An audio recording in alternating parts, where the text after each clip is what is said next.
All right, we got a bunch more people coming in, so why don't we go ahead and get started?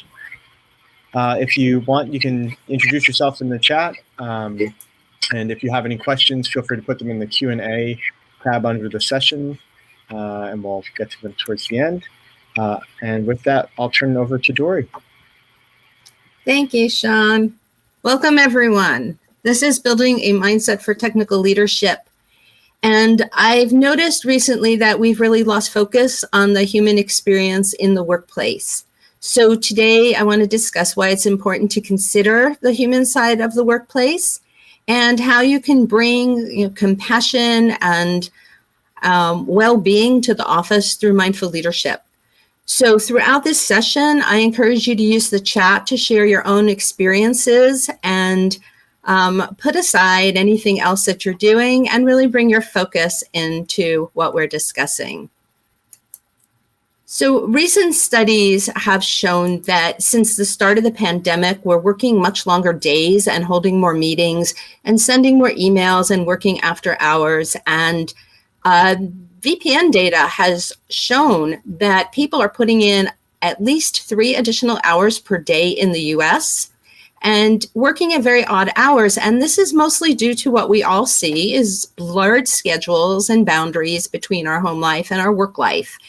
And when workers feel burned out and stressed out, we really see a drop in productivity and engagement and loyalty.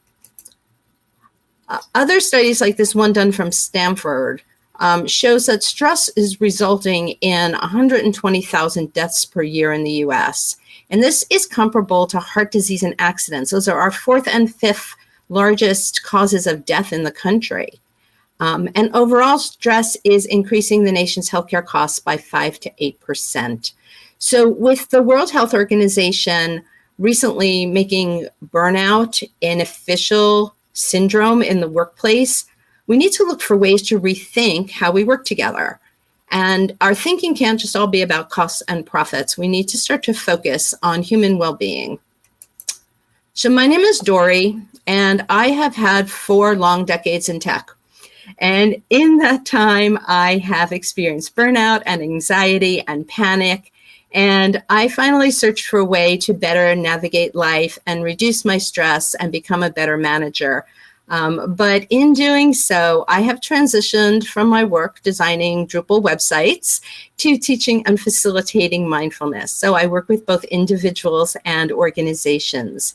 And so today I'm going to share with you how mindful leadership can assist you in changing your relationship to your stress and your work and provide you with some useful concepts and tips for being a more resilient leader. So we're going to talk about some key leadership qualities and the brain systems that support their development. And then we're going to discuss the skills that you need and the mindfulness practices that can help you to affect change in yourself, which will ultimately benefit all those around you. So for each of these, we're going to discuss the quality of leadership, the challenges to developing that quality within yourself, the skills that will help bring about change, and the brain systems responsible for those skills. And so to start, your perception and your behavior are guided by what we call a mental model. So this is a framework similar to Drupal. And it starts with all the underlying assumptions that you grew up with. So perhaps these are things that you learned from society, your own personal values and beliefs, the education and experience that you've been exposed to, even your upbringing from your parents. And we use all of this information to organize and understand the world around us. The problem is that these beliefs are often very limiting and keep you from doing what you want. So imagine how many times have you said, I need to make more time to exercise, or I need to go get a new job. And these things kind of just become very fearful. So you say to yourself, I'm not good at that. I don't know enough to do that. I don't have enough time or money to do that. And you really end up feeling like you're out of options because you're really only seeing the world through your own eyes. So you become fueled by these obstacles, and they really just sap your energy and your motivation. So for example, say you're offered a promotion at work and you think, well, I'm not good enough for that, or why did they pick me? I don't feel like I'm ready. Instead of just grabbing that opportunity and being available to grow. And so when we build these models over our lifetime and we don't recognize when we need to throw them out, we need to let them go and keep them from becoming barriers to our own change. And when we do that, we're also limiting our ability to lead others. So these mental models have been discussed for many, many years. And in 1995, Dan Goleman wrote this book called Emotional Intelligence, because he was looking for solutions to change these patterns that the mental models are causing us. And these patterns include bias and misunderstandings, bad communications, blaming people, micromanaging, multitasking. All of these things are workplace problems that we need a solution for. And so there was an agreement back in the 90s that emotional intelligence, which is the concept of self-awareness and self-management and motivation and empathy and better social skills, would solve our problems and break us out of our mental models. Unfortunately, it didn't work. So what happened? Well, 10 years later, in 2005, Dan wrote an additional book. And there was a chapter in this book called The $1 Billion Mistake. It turns out that this emotional intelligence concept was trying to be taught through lectures and reading, and people never practiced or embodied any of the underlying concepts that would help them build their emotional intelligence. So they found what was missing were the components of what we call mindfulness practice, which are things like resiliency, and perception of reality, and focusing attention and empathy. And 15 years later, he wrote this book called Altered Traits with Richie Davidson. These are both very well-known mindfulness researchers, and they looked at the science behind how meditation changes how we think and feel. And what they found was that meditation helps us recover from stress, reduce reactivity, focus and see things from a variety of perspectives, lessen our identification with ego, and increase our empathy and compassion. And these were the very same skills that Goleman discussed in the Emotional Intelligence series of books. So now we've got this linkage between changing our own behavior in the workplace and using some of these mindfulness meditation interventions. So before we continue, I really want to just define what mindfulness means. And very simply, mindfulness just allows us to bring our attention into the very present. Notice what's happening inside of us and around us. Okay? So it's a way to take a pause and help you reframe. Reframe your stress, your fears, your biases, your assumptions. And that way you can be more accepting of yourself. And when you're more accepting of yourself, you're also more accepting of others, which is really what we want to see in our leaders. So this allows us to see where we're stuck in our thinking and really look at those mental models, those narratives that are guiding our life, and see where we need to break from those patterns, where we need to say, that's my perspective, but maybe it's not everyone's perspective. And so when we bring mindfulness into the workplace, we see both financial and humanistic ROI. Reducing reactivity, changing reality, being able to focus more, and caring more for those who we work with are essential for a healthy and less stressful workplace. And the key here is that these things have lasting effects. So I know lots of people speak on bringing humanistic traits into the workplace and talk about providing people with more breaks and more opportunities. And while those things are wonderful in support, over time, they just don't stick. And what sticks about mindfulness is that it takes advantage of the brain's ability to be neuroplastic. Neuroplasticity is the ability of the brain to reorganize itself in response to your experiences. So it really allows you to change how you process information, and it's long lasting.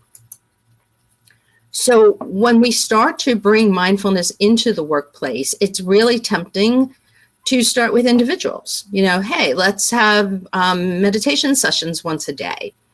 The thing is that it's really not the individual's problem to solve a culture that's not based on focus. So we like to start with leadership. And once leaders embody mindfulness, then you'll see how this extends across your staff.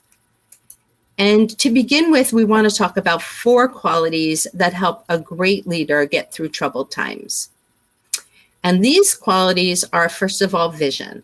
So vision is about planning and problem solving and focusing on the big picture. Where do we want to go? And to the workplace, that relays clarity and resilience. Secondly, focus. Building concentration, being accurate in our details, and that relays sustained attention and the resistance of distraction. We have humility, which is a wonderful quality for leaders. Being able to manage difficulties and learn from your mistakes. This creates a lot of emotional connection in the workplace. So when you start to see other people's perspectives, then you start inspiring the others around you as well. And finally, courage, being able to embrace change and take risks. This is really what we needed last year. We needed the courage to change, to allow the people we work with to reimagine what the workplace looked like while we were all home. And this really is about being aware of how our mental models create narratives that hold us back. I mean, how many people had employees that, managers that told their employees, how do I check in and know that you're doing your job? That is a mental model, needing to see people in their seats in the office. And, leaders who were courageous were able to break out of that. So there are actually 4 conceptual brain systems that align with these leadership qualities, and that can be strengthened through mindfulness practice. This consistent long-term practice is shown to change this functional connectivity of the brain. And so we're going to talk for the rest of our session about how these qualities align with the brain systems and how training our minds can make us better leaders. We're going to discuss each of the qualities, the challenges that we face developing those qualities, the skills we need to develop the qualities, and the brain systems responsible for those qualities. And as we have these discussions, I'd love for you to use the chat and just put out there, how do you feel about this particular experience? So for each of these, we're going to do a very short practice, and then you'll be able to share in the chat with each other, how that worked for you. So to begin with, vision. Vision is a quality that we all need. We need a clear vision of ourselves, and we need a clear vision of what we want to accomplish. And the greatest challenge to achieving your vision is your innate reactivity. When we are reactive, we go into autopilot mode and we get hijacked by our emotions. And I'm sure everybody's experienced that. You've had your head down, you're working hard, someone distracts you, and you become reactive. Okay? When you become reactive, the thing that hurts you in terms of developing vision is that you become very task-oriented. You're just trying to put fires out, and you stop thinking about how all your tasks fit into your vision. So the thing that assists us with our reactivity is practicing emotional awareness. Emotional awareness allows us to connect with our emotional triggers and helps us to sort of take a pause and evaluate what our response patterns are. So emotional awareness allows us to build the resiliency we need to keep from letting our emotions dictate our behavior. Resiliency is the human ability to recover quickly from any disruptive change or failure without getting overwhelmed. Even last year, even with all the practice I had, I was incredibly overwhelmed by the changes that we were experiencing.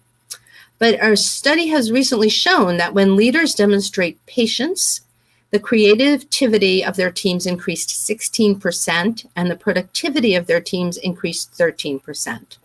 And in fact, this has been known for quite some time.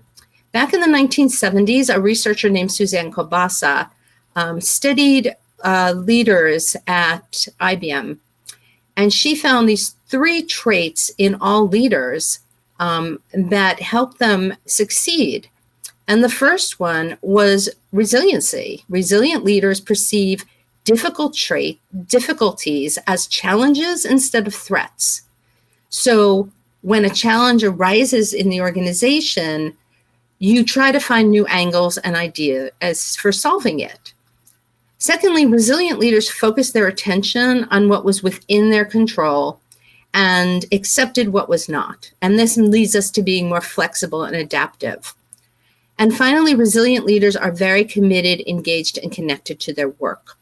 And this allows you to show people how your work and their work fit into your vision. So this is all very much tied to your vision and reducing the reactivity that you have in order to develop a good team.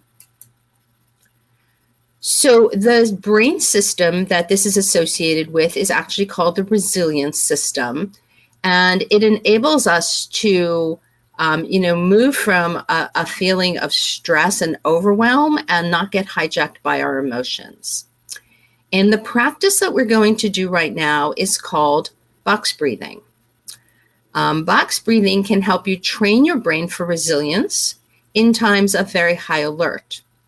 So when you're frightened or panicked, your nervous system is really revved up, okay?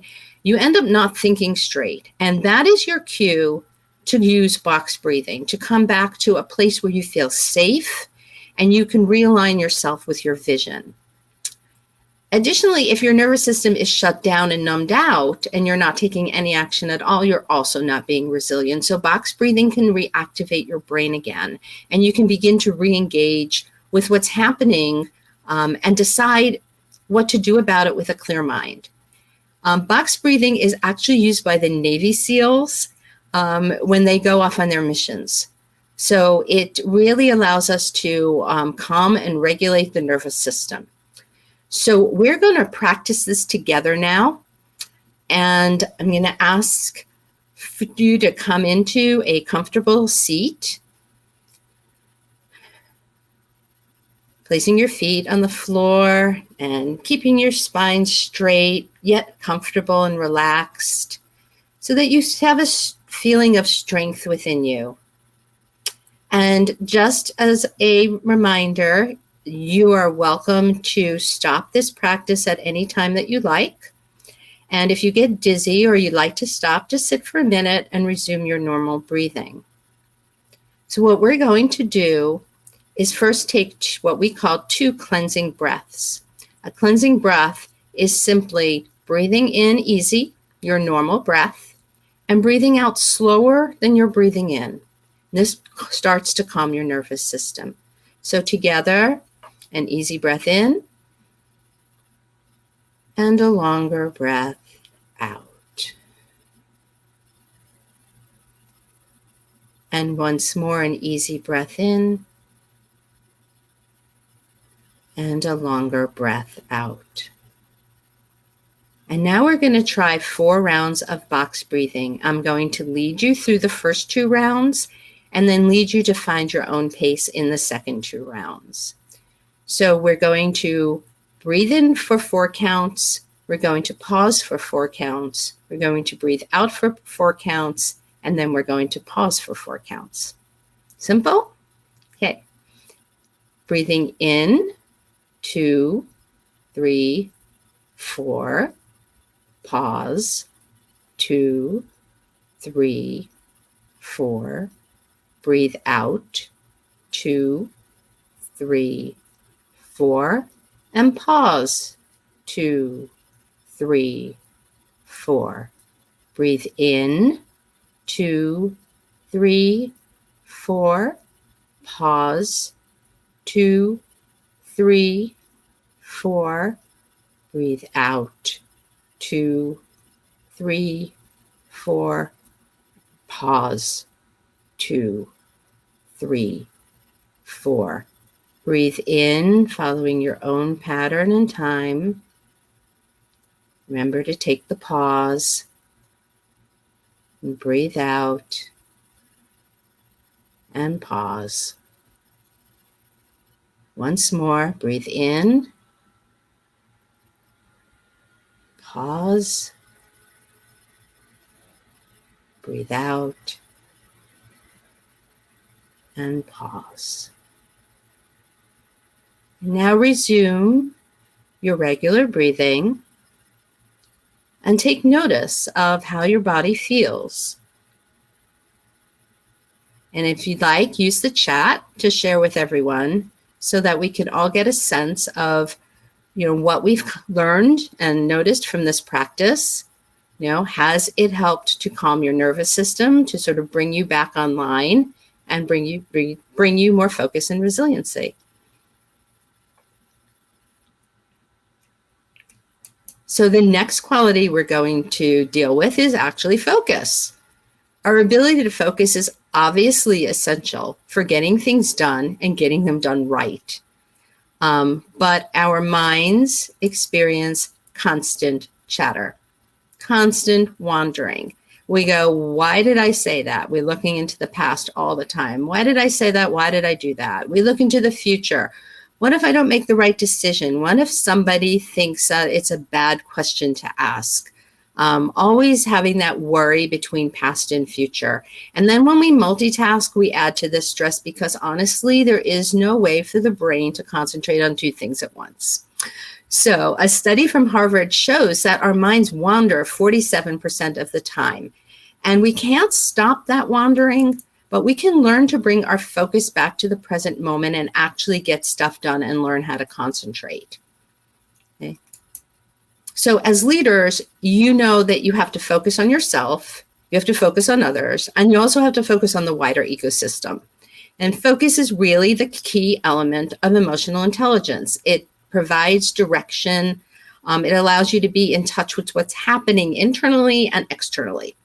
So for example, did you ever drive somewhere and not remember how you got there? Okay, I've done that. Have you had a conversation and forgotten what was said? I've done that too.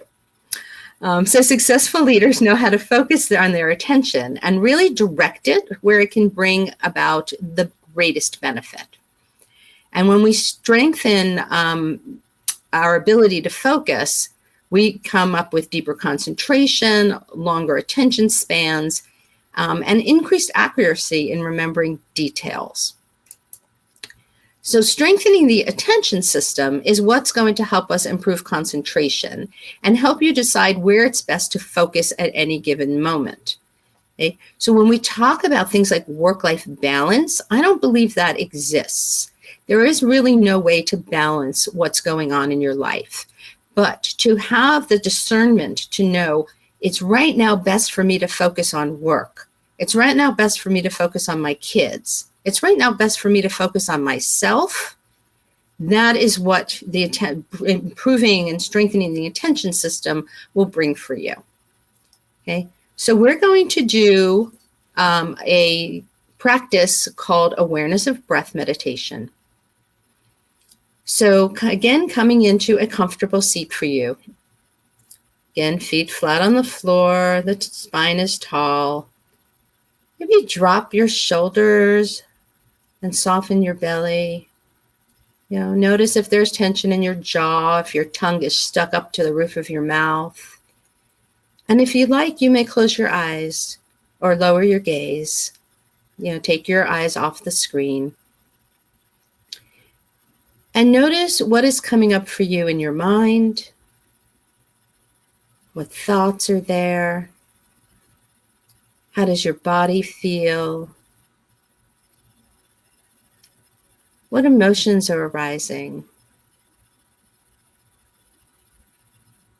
Maybe even this practice is triggering some emotions in you. Maybe you're excited to be trying this, or you are skeptical. Really feel what is coming up for yourself. And once you've done that, Allow all of that to recede into the background and bring to the forefront your breath. You don't have to change your breath. Just start to notice. Notice the quality of your breath.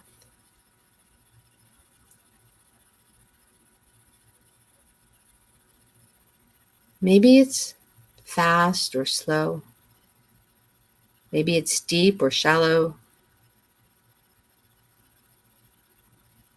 Maybe we see a change with each breath. Noticing the rise and fall of your chest or your belly. And you can even place a hand on the chest or belly if you want to connect deeper to feeling the breath.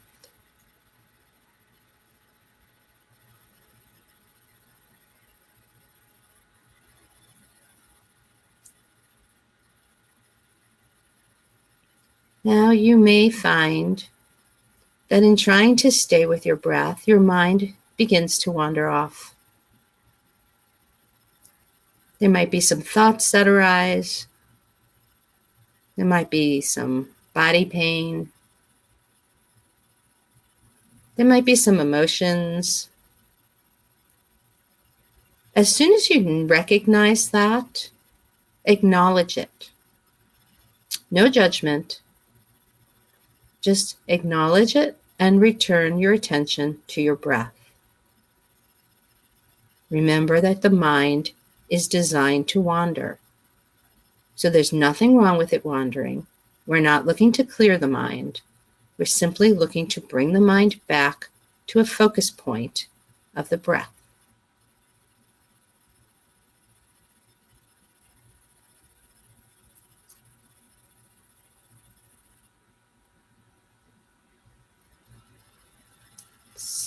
So I'm going to be silent for the next moment and begin to notice what it's like to rest your attention on your breath, to acknowledge when your mind has wandered, and then to bring your attention back to the breath.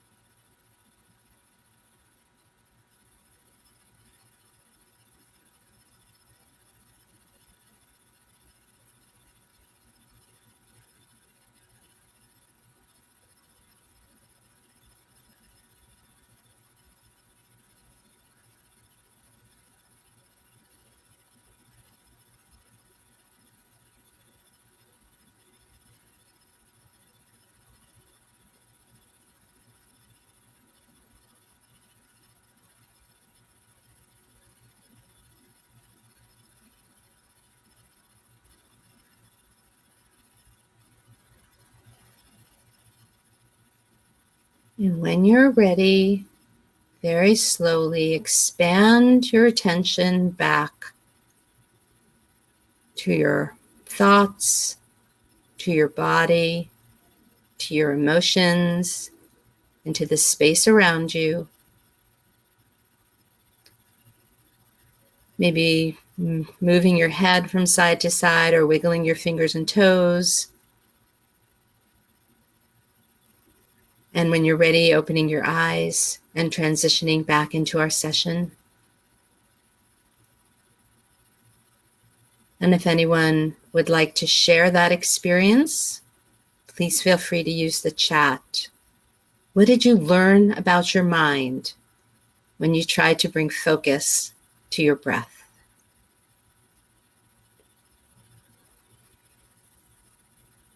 So while you're sharing, I'm going to move on to the next quality, which is humility. Humility is not always brought up in the context of leadership, but it's really all about knowing what you don't know, or being okay with making a mistake or asking for help, and having the authenticity and the confidence to put it all out there. But we're always very fearful that we're going to look inadequate. And that often manifests itself as constant criticism. We criticize ourselves, so then we don't feel comfortable going out and admitting that we need assistance. And the self-criticism often comes from those mental models we talked about.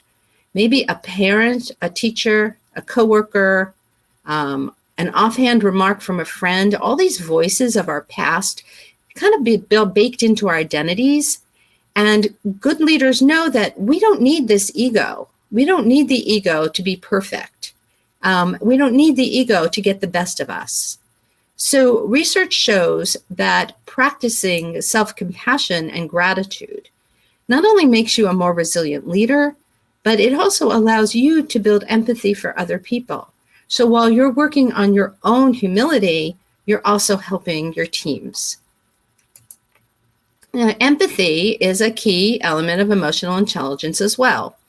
It allows you to connect to the pain of others. So what people are going through in their personal lives that might impact them at work. And we've all seen that recently, where people have had an illness in the family or a child that needs attention while they're doing school online.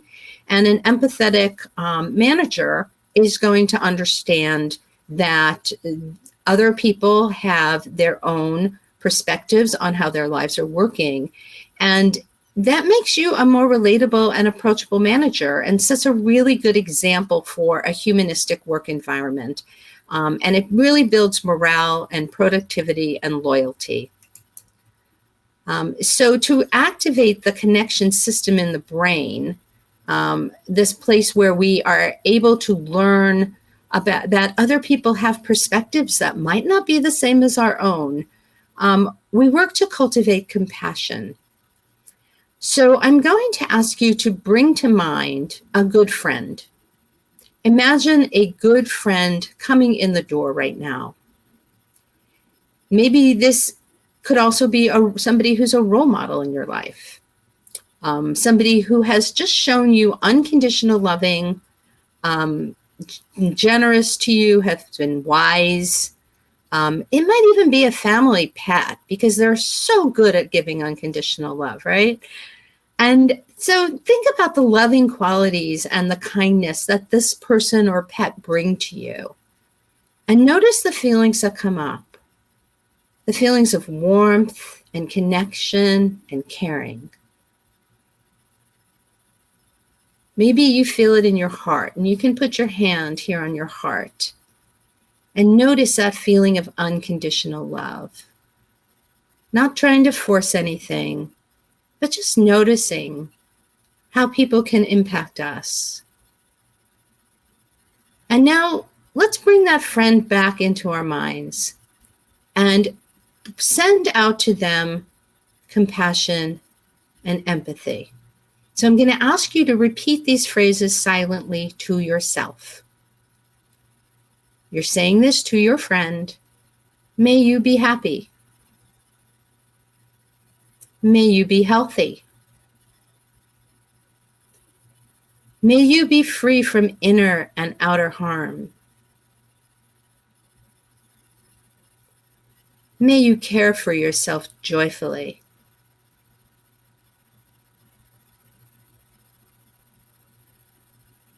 Take a moment and let that sit with you. That is what we wish for the people we love. But now bring yourself to mind and think about all your own good qualities. And it's hard for some people to see how this feels without being judgy.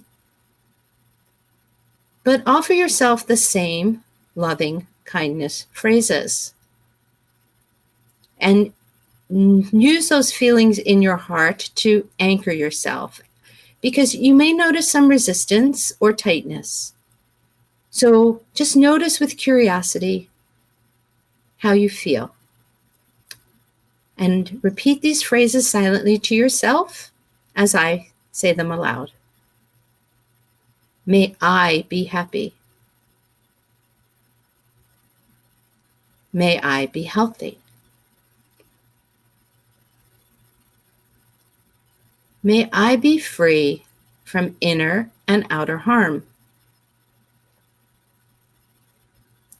May I care for myself joyfully.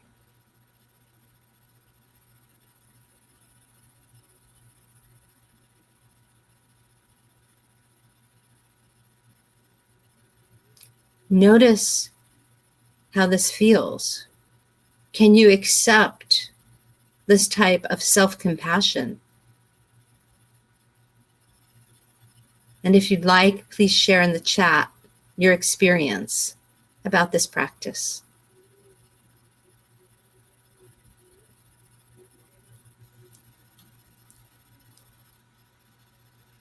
Giving us a moment to transition back.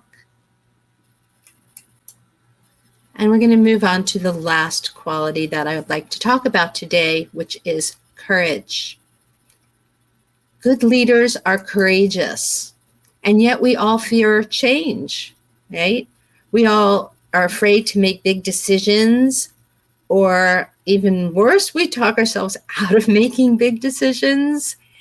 And the truth is that you don't need to automatically react to your fears. That's how you give away your power. When you're reactive, you're on autopilot, and you can end up making knee-jerk decisions based on those mental models that we talked about, or your old habits, or your limited information. When really, the appropriate response is to embrace change and accept new realities. So how do we do that? Well, responsive leaders know when to gather new information from other sources so that they can make more informed, intentional decisions. And this will give you the ability to be more flexible and then to move into new directions and be more effective by making wiser decisions. So what we have is something called the meta-awareness system in the brain. And the meta-awareness system is the part of the brain that is aware that we're being aware.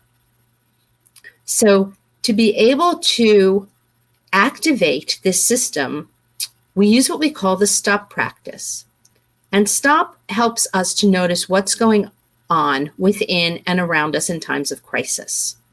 So here, imagine yourself with a really critical deadline, and you were just informed that a component of the system isn't going to be ready.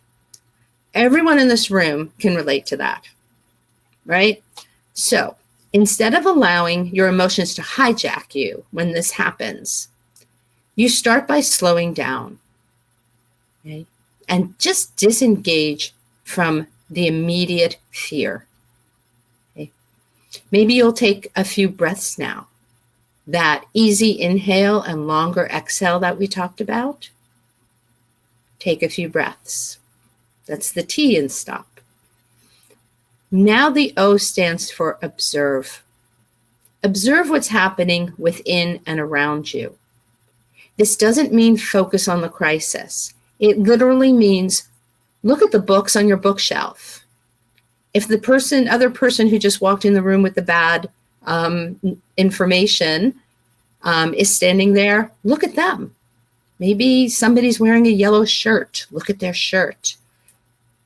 Notice how your body feels. Okay?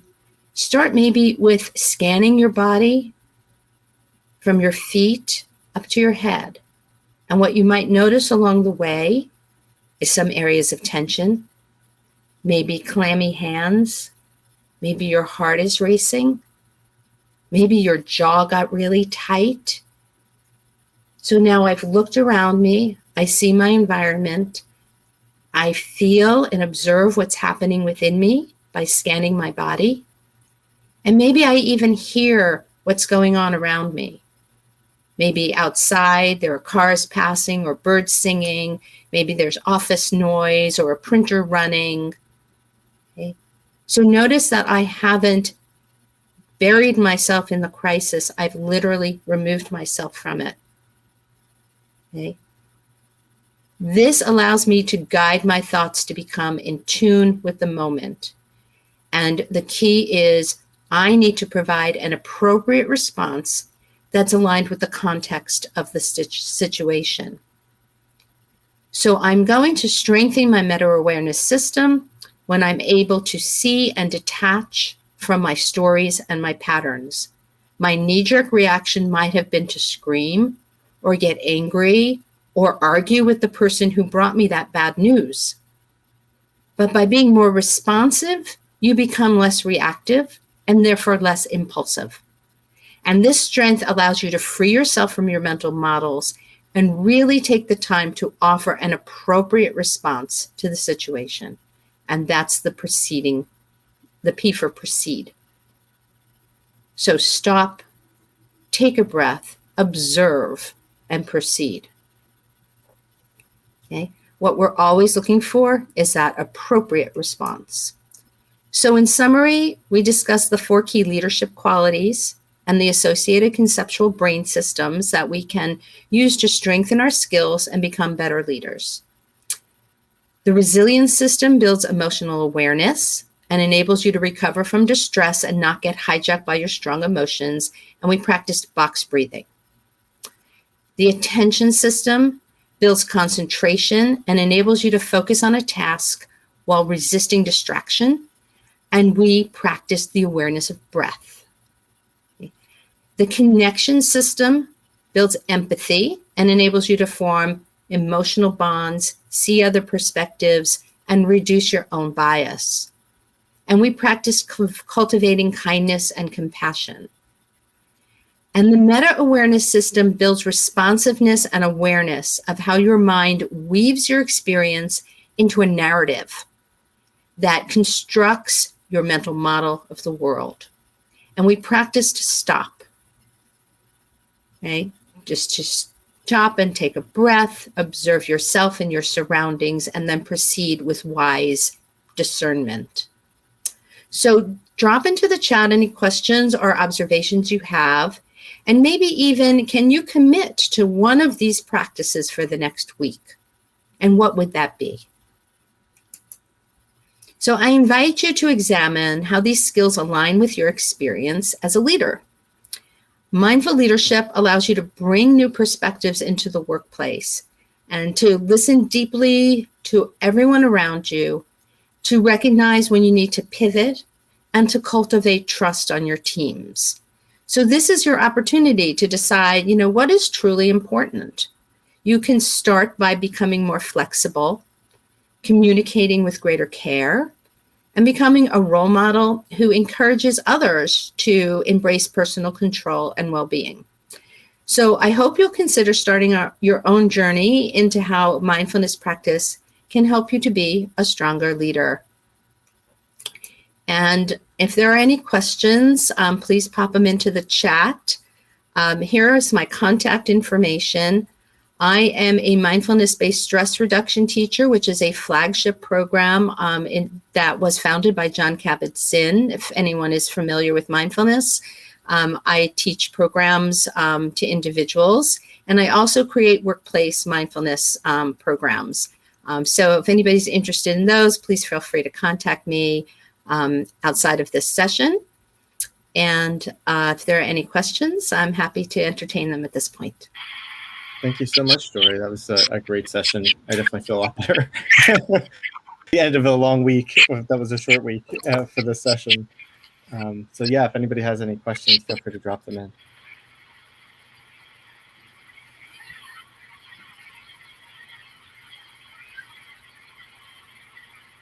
Some appreciation as well in the chat. Yes, thank you so much.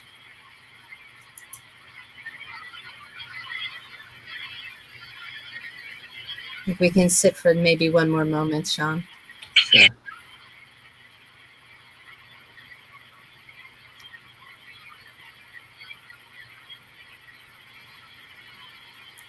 Thank you to Ruby and Jonathan and Avi for your feedback.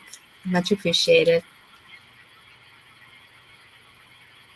And honest, I have been part of the Dribble community for about 15 years. I know a lot of you. Please feel free to contact me anytime if you'd like to talk about anything that we discussed today.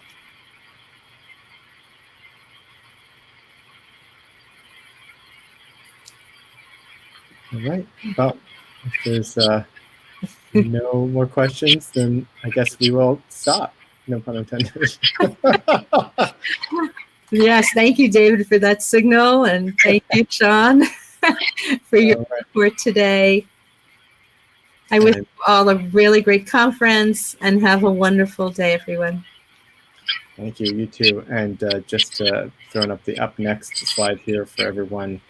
So there's a little bit of a break and then some more sessions. And then at the end of the day, I think it's lightning sessions and the closing. So be sure to stick around and come back for all those things. And thank you again for coming out to this session today. Thanks, everyone.